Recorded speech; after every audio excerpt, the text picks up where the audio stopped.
As a cinematographer, you are responsible for the visual picture. In the mainstream Hollywood industry, I'm an editor. I caught the attention of a company in Silicon Valley.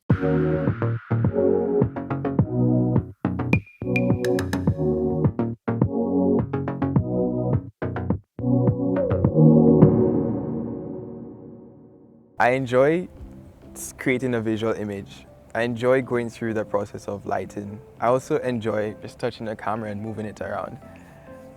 Cinematography right now, for me right now, in this level of my career is not as much touching the camera as I initially imagined, but now it's really more people management, funny enough. In the mainstream Hollywood industry, I'm an editor. I've been operating on my own and trying to do a lot more film rather than television. As a cinematographer, you are responsible for the visual picture. You are the one step under the director. You basically create the director and the writer's vision and you bring it to life. So you are responsible for determining the frame angles, you're responsible for determining the type of wardrobe that people wear. You factor in things like sound, where you're around, make sure it's okay. You also look at the sun position and you determine the type of equipment that you need to use. You also need to determine, you need to work with the producer and work with the budget to determine like, okay, can we actually afford this $20,000 light rental, or can we downsize into something that's more manageable? Do we then have to get more crew or less crew? But as and many other people know, I write and direct as well and produce. But where I spend the most of my time and I and am able to keep the lights on, as we say, I edit, and it's a passion of mine, which I'm fortunate to be able to do. I don't think I ever knew that would have produced a film entitled Shantae's World. As much as I'm a filmmaker, I do have technical expertise in communications and in development. You do spend 90% prep work beforehand, but I know another thing that really allowed me to enjoy being a cinematographer is I enjoy to think things beforehand. I like to plan out everything, make sure it's organized, think of all the possible scenarios and eliminate any potential errors or whatever thing, just eliminate any sort of issues that can reduce from my efficiency on set. I was able to pool everything together to be able to be effective, not just in Saint Lucia, but across the Eastern Caribbean region. And from there, and working with the OECS, not only managing films and communication projects in regional integration, Blue Economy, for the Office of the Director General, writing speeches, doing campaigns, doing videos, the same docu-series and filmmaking. And so I did 3 films with Spike Lee. Clockers, Girl 6, and Get on the Bus. All brothers and sisters that haven't made it are lazy and ignorant. Yeah, basically. Have you ever heard of racism? And after Get on the Bus, just like when I knew I had to leave my dad's house, I left 40 Acres and a Mule. And I was scared. I'm a freelancer, and I had this almost steady job going. But I realized that I could have a job there as long as I didn't grow. I did a shoot with Lewis Hamilton. It was for Met Gala 2022. One day I get a call out of the blue from a gentleman who's a good friend of mine now, but he was looking for a second assistant editor. He was the first assistant. I was out late and he was actually at work, and I had to go to NBC at midnight to do this interview with this guy who was gonna hire me. So I get there at midnight and he's actually editing something for NBC, and his now wife, who was his girlfriend then, was there, and it seemed like the both of them just really liked me, something to that effect. And I got hired onto the job, and that job was a film called Great Expectations, directed by Alfonso Cuarón, who directed Gravity and Children of Men, one of the Harry Potters. I did one of the first music videos in Saint Lucia, which is the Rambo Diplomacy video. It's a world of Rambo diplomacy. Lunacy in authority. So I'm working on this music video. I'm like, my God, I hope those guys love this thing. Let me tell you, when I showed it to those guys on Chaussee Road, you had guys running all in the street, excited about what they saw. And that told me, you know what? You could do something with your talent. I caught the attention of a company in Silicon Valley who wanted me to come now to apply my expertise to their company. It was a wonderful experience for me because I had never applied for the job. I didn't even know there was a job in that field. I didn't know anybody was watching my work or seeing what I was doing and the impact it was having. We did all the major productions in Saint Lucia, period. There were only two of us, Dave Samuels Productions and Dove Productions. So we basically did for everybody, from TV commercials to corporate to, just about everything that was on air, we did it. One of my most memorable projects I've worked on has been a documentary for Lewis Hamilton and Law Roach.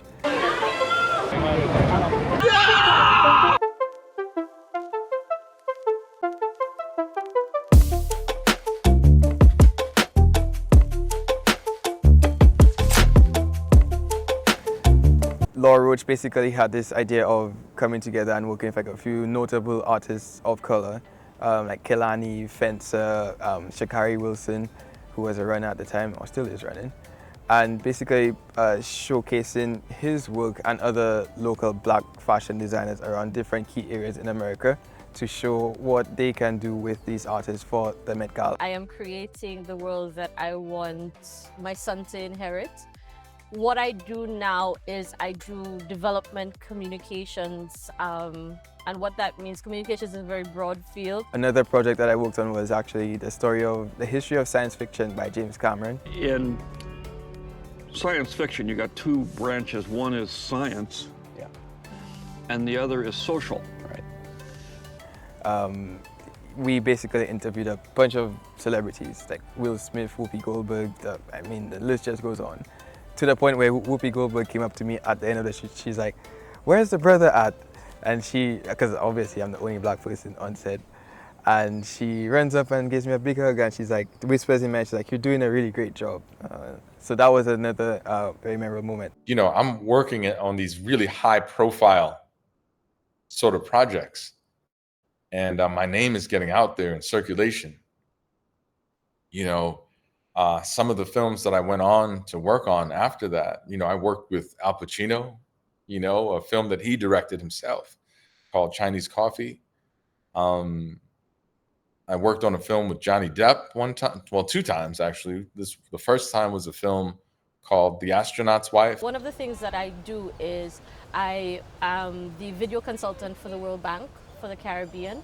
So the World Bank, as you know, would have funded and implemented many development projects across the Caribbean, everything from agriculture to blue economy to gender equality. I make films that complement the work that they're doing to not only ensure that the policymakers and the financiers can see where the money is going and whether the policies are successful, but also to see whether people are benefiting. So the Netflix series hasn't been the most popular ones yet, but I did one called Brainchild, which was off of a magic show back in the day. Oh well, bon appétit. Oui, oui, madame. Things really, really got exciting when I did a film called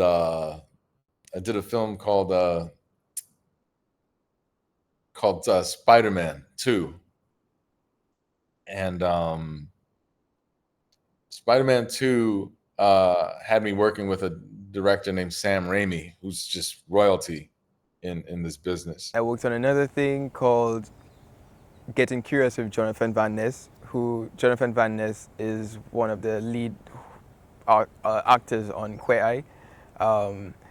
And I have done Selling the Hamptons, which is basically like a super fancy real estate show, which was reality based. And that's also on Netflix as well. I worked with Chris Rock and Bernie Mac, on a film called Head of State. Well, you're right, Vice President Lewis. I am an amateur. When it comes to creating so many enemies that we need billions of dollars to protect ourselves, yes, I'm an amateur. And that was a lot of fun. And Chris and I got really cool, you know, at the times that he spent in the editing room. I work with UN Women now as the video consultant for the Caribbean as well.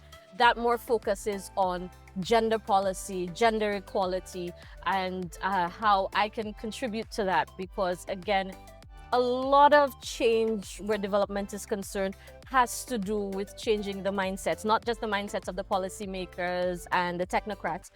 It has to do with changing the mindset of the ordinary people on the street. I did a film called The Interpreter with Sean Penn and Nicole Kidman.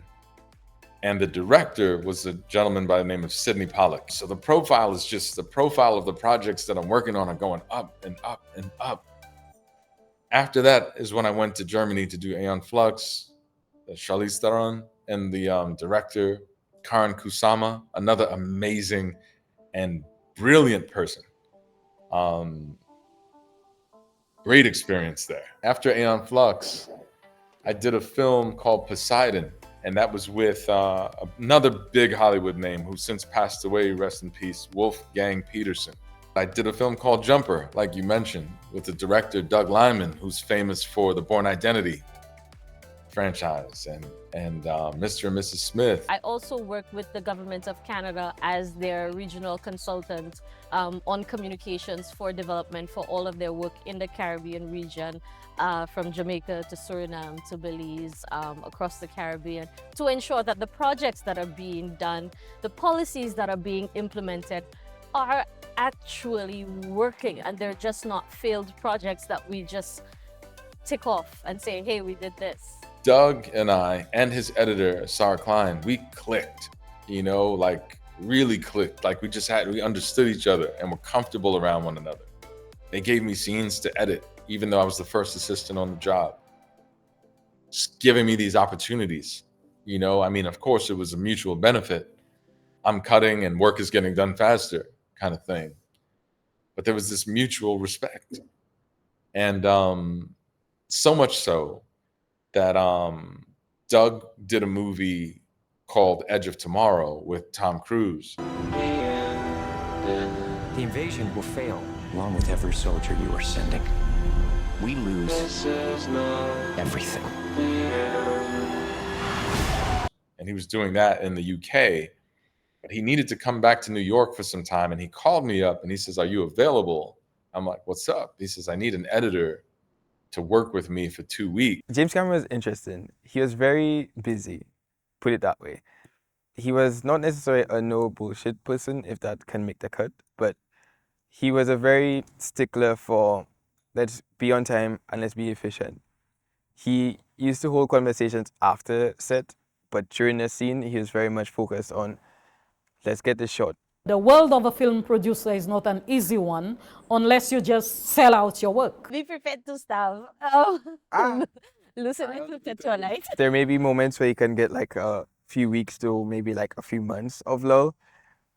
But then on the flip side, you always find something to creatively take your time out.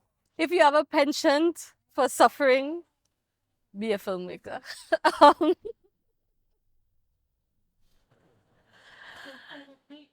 It is a thankless profession. It is difficult to get into. So people see the glamour, but they don't see the backdrop. It's a lot of work, a lot of money you have to spend. One thing I love about America is that people specialize. Unfortunately, in Saint Lucia, we have to try to do everything. But in the bigger countries, everybody specializes to a certain degree as much as possible. So you're either editor, you're a cameraman. And I could tell you, with the unions, certain people cannot even touch the camera. Yes, I did face challenges in the US. And a lot of it stemmed from ego, not my personal ego, but egos of others around me. Obviously, someone talented, black boy from the Caribbean, you step into a white man's arena, what are you going to do? Are you going to fold and succumb, or are you going to stand up and actually shine and show yourself? So you have the guy who picked up the camera yesterday, who's competing with you, who has 20 years experience, 10 years experience. and basically selling himself on the same level that you are. But however, the experience doesn't lend off to the final production. The major challenge to filmmaking really is financing and money. I think our main issue is the financial base. You need money for proper equipment. You need money for a proper crew. Even if you're doing a single shoot as a filmmaker, you're still going to need money to sustain yourself. It's one of the reasons passion projects, unless they're planned properly and pre-financed, they don't really make you money. I have not been paid for my work at no time, no year, not at all. And I'm sure there are other film producers, if they were Mathurine Emmanuel, they had already canceled that thing from their page, period. But God placed me somewhere where I can afford to do what I'm doing. I think for creatives in Saint Lucia, especially like within the film industry, there needs to be an understanding of the proper financial practices that is required to get someone hired for a job and to allow that person to deliver your final product. I always wish, I was a millionaire. If I had the money, I think, well, maybe my dreams would come true. I'd be able to do everything that I wanted to do. Even the musical that I'm thinking of. I've really realized that there's an issue with payment here and respecting people's pay. It's not like when someone leaves the house, takes their camera, grabs whatever lights, and comes, everyone needs to realize that, hey, every part of that process needs to be accounted for. From the time it took for the person to get there, the gasoline that they used to pay to get there, the equipment that they charge tens of thousands of dollars for, the idea of the time that they spend, all those things that that person has to contribute to you, they all come in at a cost. Most people in the corporate world don't understand what goes into a production. And they think that you flip your finger, you turn on the camera, and voila. But experience has shown us it's not that. And in being in the United States and experiencing that as well, you come to a point of realization that it goes beyond that, because you being a creative and you being compensated for being a creative then allows you to live your life. You can pay your bills. You don't have to worry about your bills. Now you have time to think about that creative concept. Because of being everything computerized, it's almost like, oh, well, go and fix that on the computer, but not realizing it takes another 2 hours or 3 hours to do so. Everyone needs to kind of take a step back and realize that, hey, this industry can be a lot more lucrative than what it is. If we just take our time, come together, decide on, okay, this is like across the industry standard, this is a minimum rate that we're going to accept, whether it be for animation, whether it be for dancers, whether it be for whatever it is, because everything in that process needs to be accounted for. In filmmaking, there are a lot of nuances. Location permission, filming permissions, copyrights, and these sorts of things. When you don't have technocrats and policymakers who understand the nuances, it becomes very difficult to form a conducive environment for filmmakers. We have to look at the tools that we need to do these things. How affordable are they? Are they available on island? If they're not available on island and it has to be imported, what are the customs duties on it? What are the taxes on it? Even now, as a filmmaker, when I have to leave the island to shoot, I have to get all of my equipment certified, because if I come back into the island and I don't have that certification, I am going to have to pay duties again on equipment that I've already paid duties on. At the end of the day, we all have dreams of owning an Alexa Mini. Our dreams of an $80,000 US loan wouldn't really come to that Alexa Mini. So we need to find a way to sort of blend those two, because the moment that happens, you then increase the level of visuals that are coming from the island, which then opens up your market for distribution, which then takes you onto a whole different ecosystem of people, clients, visual spaces, creatives. It opens up so much more for you. The other thing that I would perhaps look into is the profitability of the orange economy. We have the capacity for film festivals. We have the capacity for, you know, exhibitions and all of these other sorts of things. But we need people who believe in us to do that. It's a sleeping giant that we have not tapped into. Unfortunately, I have been doing my best to try to educate about the prospects of this industry to Saint Lucia, the advantages of this industry to Saint Lucia. And we haven't gotten there because, again, most people just don't understand the industry and what it could do. Well, the potential is there, you know? I mean, I've been a fan of Korean cinema since my time in London, living there. You know, every Friday I would go to Blockbuster and rent a bunch of videos to watch, you know, for the weekend. And I started realizing more and more of them were just more Korean things. And the Koreans have a depth, you know, in their writing, and they have an approach to photography and editing that is so economical and effective that it's no surprise that they're just killing it on Netflix right now. I have worked not only in the Caribbean, but I've worked in the US, Canada, all of these places. They aren't better than us. They aren't. What they have is the drive, the confidence, and the audacity to believe that they are highly competitive on the world stage. And we in Saint Lucia are highly competitive. And so there's a wealth, you know, of stories in the Caribbean that I'm sure, you know, the world would just, you know, be in awe of if, you know, if one were bold enough to make the attempt. We actually got someone from the onset from LA. When they saw the film, we represented the Caribbean in totality in LA, Caribbean Heritage Month last year. And when the movie was screened, immediately we met a guy who wanted to, he said, these are the stories the world needs to see. To be quite honest, I believe that we could be or should be the masters of light just because of how much sun we are around all the time, because every lighting scenario is an idea of replication of what's around you. You want to see what the sun does, you look around you. I think what has to happen is, you know, the question of what is our thing? You know, what's our imprint? You know, there are plenty of stories, you know, that I believe the world should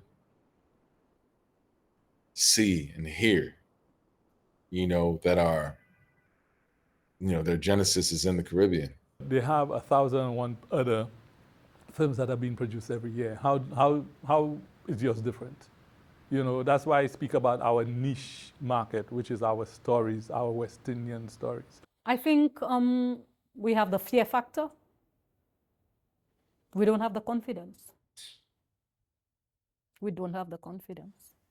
Whether it is Saint Lucia, Jamaica, Trinidad, whatever Caribbean island, we are in a place where we do not have the confidence that we can produce films like everybody else. My films are shown outside of the Caribbean, really and truly, because you tell people about it, and whether through lack of understanding, whether through, you know, the whole fight down mentality, whether through a general misunderstanding or a genuine misconception of what it is you do, there is no interest.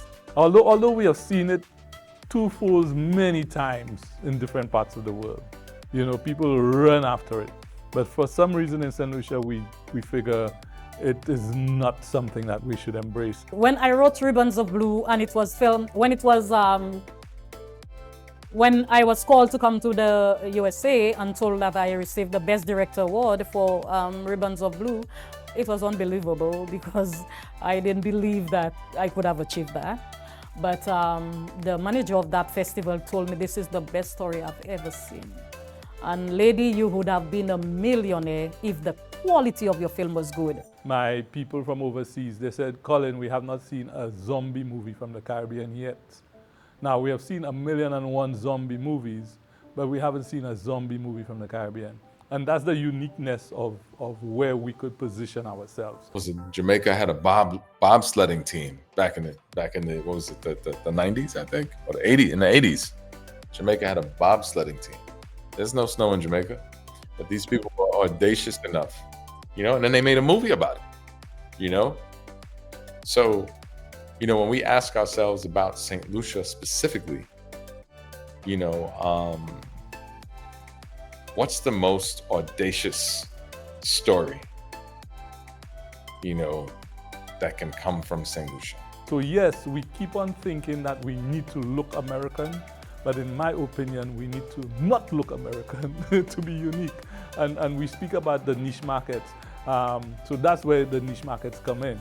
So if you produce something that is totally off field to what everybody is seeing, that's when you get attention.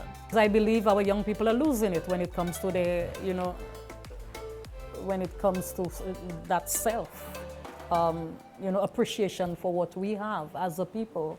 It's like the copycat. It's like Americans. They want to dance like the Americans. They want the American songs. They want this and that. There's a massive, massive field for Caribbean stories globally. There is so much that we can learn, not only from each other as Caribbean countries, but from us as a region and our stories being told. There is a huge emphasis on history and culture and what makes us unique. I know for sure we have good stories to tell. All we need is the boldness, the determination to produce films, stories that people can relate to, because we are all the same people and we feel the same way about things. So a universal concept of, be it love lost. You know, I think it was Lionel Richie once, someone asked him, what's your secret for longevity and being so successful? Do you know what Lionel Richie said? He said, love songs. Someone's always going to be in love somewhere, right? If you don't have a father, and there's a young man in New York who don't have a father, both of you can identify with that feeling, because you are both black, maybe deprived, but you feel the same way about things. And when you receive or you see a story about a young man who doesn't have a father and you sit right there in the cinema watching it, you can identify. It's your story too. So your story in LA and that young man in Scotland who doesn't have a father, the same thing. The same, you feel the same way. It's a matter, at that point, it's a matter of just making the right links and the right connections, because distribution in the States is really nothing too difficult. You basically just have like a network of people that you work with. Company, you know, pitches one thing, you find financiers and investors, and then those people are the ones like, okay, we'll distribute it for you or not. So for Saint Lucia, we have such a unique product. We have wonderful filmmakers who are highlighting not just our individuality, but our connections to our diasporas, whether it's the African diaspora, the Indian diaspora, the Chinese diaspora, and there is a niche for that. Our landscape, our stories that we have that have yet been told, even just down to the people that you see, they're not common faces. So films that can be put together very well would be an easy distribution. To find a concept, you know, and usually it's the hero's journey, if you're familiar with that. A hero's journey story where I think the viewer can root for the underdog or something of that nature. But something that's so, you know, wrapped in a place that no one's ever been to. So your story now must be relevant to humanity, to the way we feel. The psychology of it all must be well synchronized to commonality. Because if you don't do that, then it remains vague. As they would say in patois, vague. So vini lá o gade, you pa filan é que just sorti, é que just sai lá caiu. So many other markets that we could do. The African market, as you know, Hollywood, Nollywood start off very innocently. And look at what it is today. How can Saint Lucia display its wonder, you know, while spinning a tale, you know, that allows the audience to live vicariously through, you know, as hopefully the winner. You know, I think, you know, we're looking for something like that, you know. You know, when you look at the films that have won the Academy Award, you know,